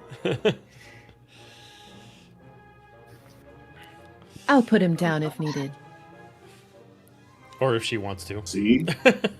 I have a good feeling about people. All of a sudden, Dayu's the big bad! Dun, dun, dun. I got you good, you fuckers. That would serve me right, honestly. Grenade! I just Grenade! yeah, I just like dig out the pile and like you see him and he grabs kind of like it's almost like a harder case, kind of like shell looking type backpack. And he kind of like opens it up for a second, just kind of digging around for a bit, and he pulls out this like cloth poncho looking thing, closes it, puts it on, and then like throws the backpack on real quick. And as he stands up and turns around, you denote that there is a pattern that kind of comes down and cuts off. For player knowledge, it kind of looks almost similar to like a Mandalorian chest plate piece, but that's kind of the pattern that's on the cloth itself. And he's just kind of tightens up the straps, kind of hooks the rifle to the side of the bag, and he's like, well, I'm ready to go if you all are. I believe your ship was that way. And I'll point like the opposite direction of where that landing ship is. Okay.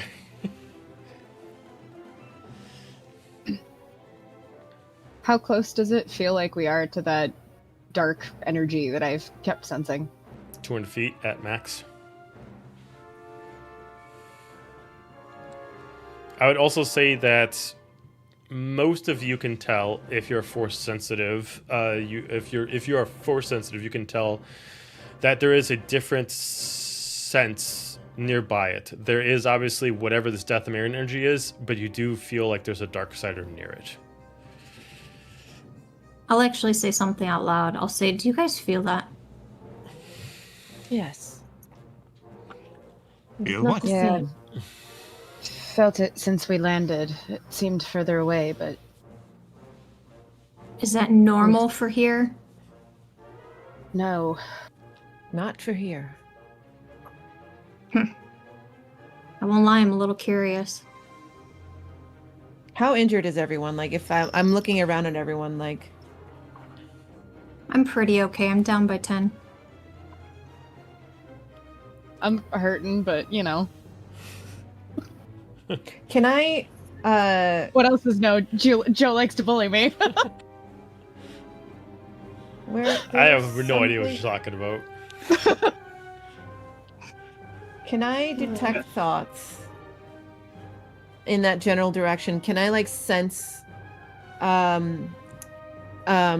What's the range of detect thoughts? Oh, you're right. Let me see. Oh, she does. Oh shoot. 30 feet. Yeah, It's no, further you than that, definitely right? cannot Yeah. get there. Yeah. Okay.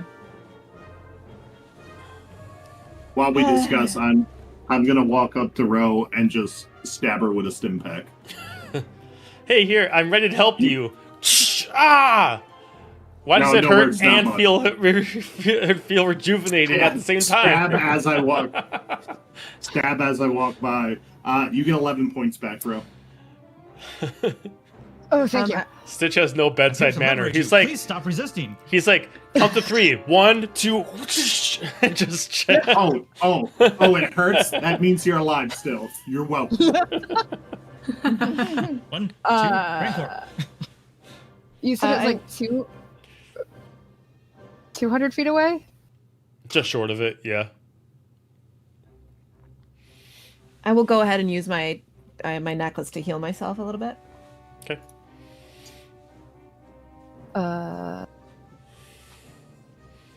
And that's 200 feet away from our ship, correct? No, 200 feet away from where you are now. And that's the opposite direction of where we need to go, right? Well, yeah, you would have to go back to your ship. You got like about a couple miles to go to get back to your ship. You could also contact the ship to pick you up if you want to. I'll look at Ro and I'll be like, you're more familiar than I am, but I am curious. I haven't felt anything like this before. Yeah, I'm curious too. I'm gonna fuck it. I'm gonna book it up to like here-ish. Mm-hmm. Yeah, I'm gonna book it up to there and try to scout to see what I see, what I hear, what I feel.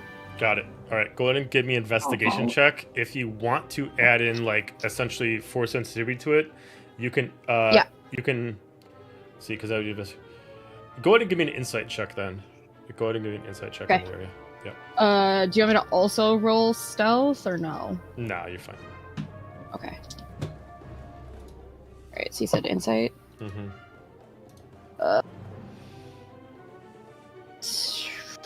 22? 22. Yeah, 22. In the distance, you see 4 things to take a note. First off, you see the ship. The ship is definitely Sith in nature. It definitely looks very similar to what you guys know as the Sith Marauder, which is a private vessel that usually Sith have to actually do ventures that an Imperial Star Destroyer is too big to actually achieve to do. You see several soldiers down there. You see a spire. This is definitely not native to this land, but it's definitely draining some kind of dark energy from the land itself. The spire itself is roughly about 30 feet in height, and it's roughly about a 5-foot radius.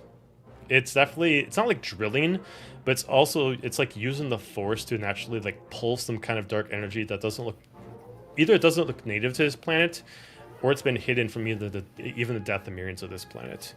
The last thing you see is at first a Sith Lord, but then as he turns and you happen to see this person, it does not look like a normal Sith Lord.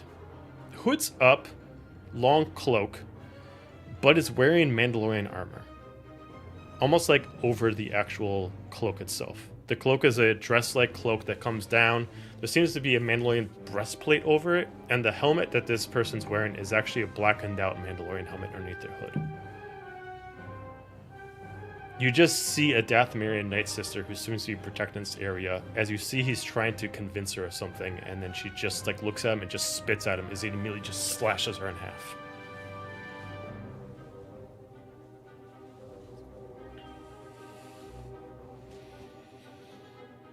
My hair starts levitating. I'm getting angry. Super Saiyan anger. Her hair is gonna really turn gold. How many people do we... Oh, she's the only one that sees this, right? Yeah, she's the only one's looking. Yeah. We I'm hung gonna kind back. of I can kind of read thoughts, so Okay. it doesn't look good. I'm gonna kind of creep back down the steps a little bit and kind of shout that all back to them.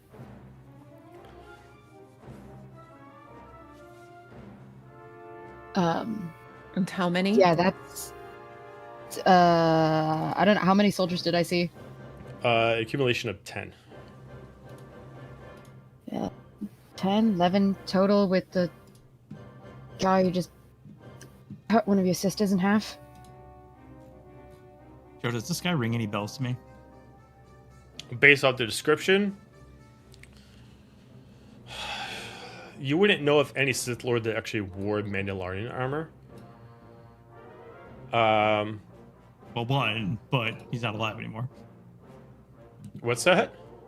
There was one. There was Oh, one Sith that I wore see what you Mandalorian. mean. No, it does not Yes. fit the description of who you're thinking of. No. Okay, anybody else that I ran into in my endeavors? History check. History check, please.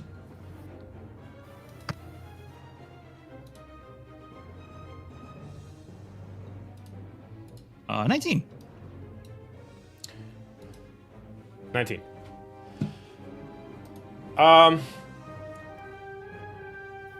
As far as trying to remember, Mandalorian, there has been. God, how should I put this? You're more or less getting like a feeling from this person. At the very minimum, this person has actually intersected who you're thinking of before. This person has quite some dealings, but you do not know who this person is. At the very minimum, you assume the last time you encountered the person you're thinking of, this person was probably not a Sith. Got it. Okay. If you, I did change, I think it worked. Yeah, change the screen. see So it. this is what you guys are looking at right now. You start to see that this Sith Lord is trying to do something to interact with the pillar or the spire, and it's not working. He's trying to get it to activate, and it's not working. It's definitely charging up something that looks like black kyber in it.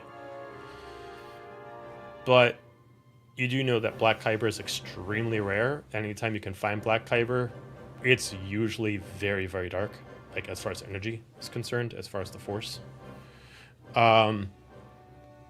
What do you guys want to do? Do I resonate with that? I mean, as much as you resonate with black kyber, I mean, you have interacted with an energy that looked like black kyber in your past, and this looks like that, right? At least something similar. Okay. I'm going to turn to everyone. I don't think this battle is for today. Let's see if everyone agrees. Primary mission has been accomplished. And based on numbers and assets, I suggest a tactical retreat. I'm gonna make sure I get a really good hard look at the Sith Lord before we go. Okay. Yeah, you're able Retreat's to. probably smart, but this sucks. If you're trying to get a direct look, you can give me a perception check to try to figure out anything at all about this person. Can I as well? If you want to. You said perception? Mm-hmm. 17. 17. 5. Okay, so for Ro, there's a few details that is about him. The blade itself is, as far as a Jedi, you can tell this blade is custom. It looks like it can actually be turned into 2 sabers or just one. The markings, it looks like he's actually scratched off some of the markings of his Mandalorian armor. But you can see a little bit that kind of looks like it's a shape of maybe a rhino or something that has like a horn on it. With the way that the armor is on him, it doesn't actually look like it's his. Looks like it's someone else's. Including the color. It looks like the color was actually stripped off of it to give it its gray look. It was probably painted before this. The outfit itself that he has draped over it is part of his overall Jedi Sith tunic that he has just kind of interlined with it. He definitely has kind of like a Mandalorian meets mixed with Sith technology to make this armor. Outside of that, you got nothing. That's okay. Okay. With this, you immediately, as you guys are thinking about this is not your time, this is not that moment, you start to see that every time this thing pulses, it shoots off that energy that you guys felt as a dust storm earlier. And now it's doing it faster. Before it was like every minute, now it's every 30 seconds, now it's every 10 seconds. At this time, those soldiers are looking at him, at the Sith Lord. There's nothing left we can do. We got what we needed. As he immediately just strikes down the person who said that, he just tells the other ones, grab what you can and go. We don't need the rest. As they immediately take this long barrel of what they were able to salvage from it, and they put it on the ship and they immediately take off. But the thing is currently doing it every second. You guys are feeling this push against you, and it is dark and it is aggressive. Do you guys decide to run to avoid the blast, or do you guys try to run towards it after he leaves to try to investigate it? How much time does it feel like we have? Less than a minute. I'm so curious. I'm very curious. I'm just And like, being- he who runs away lives to fight another day. The pet speaks truth. I don't think I'm able to bring you all back from the dead. Let's go then. I'm already running. Okay. Yeah, and I'm floating backwards, making sure everyone follows. As you start to I'm gonna- run, you oh, go ahead. Whoever wrote. I was gonna say I'm gonna linger a little bit longer than everybody else because I'm curious and I can feel it. Okay. But then eventually I will follow, but I'm a good 20 feet behind everybody else. Okay. As this is happening, the last thing you see is it's pulsing its energy. It's almost like it's about to explode, but it seems like it's going to push out dark side energy all over the place as it does. And as you guys are running, you guys keep getting pushed forward 5 feet as this explosion keeps shooting off this energy that's just pushing away like this huge wind tunnel shooting out in all different directions. As you guys are running, with the amount of time you guys got, all of you are going to take a total of 11 points of damage, as it is still hitting you from behind as you're running. At this point, knowing this is happening and the storms, you actually start to see the eclipse start to try to land around to start to grab you. As you guys have to run in, it's going to try to catch you. As you immediately hear from the captain, there's not much space in the storm. We just saw all the battles and we saw the Sith ship come out, immediately leave orbit. Get on quick before this thing starts to explode. And as another wave comes through, another push comes through, and you guys try to run as fast as you can. As this happens, between Syndra, since you have some kind of familiar with this, you no longer take damage from it. Ro, Narosa, both of you being force sensitive and Jedi, you no longer have effect to this. For some reason, Dayu, you don't take another effect to this.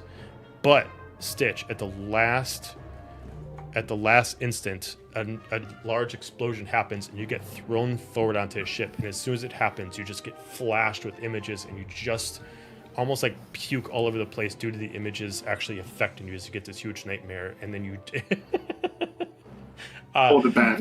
He's laughing. My helmet's got one of those straws. and and as it happens, you just see thousands of images in 2 seconds. And as soon as it happens and you guys get on a ship and he takes off, the rest of you see that he just goes unconscious. We are going to end it there. I guess I do need to roll a new character. Son of a bitch. I thought Stitch was doing so well. Poke him. You good? All right.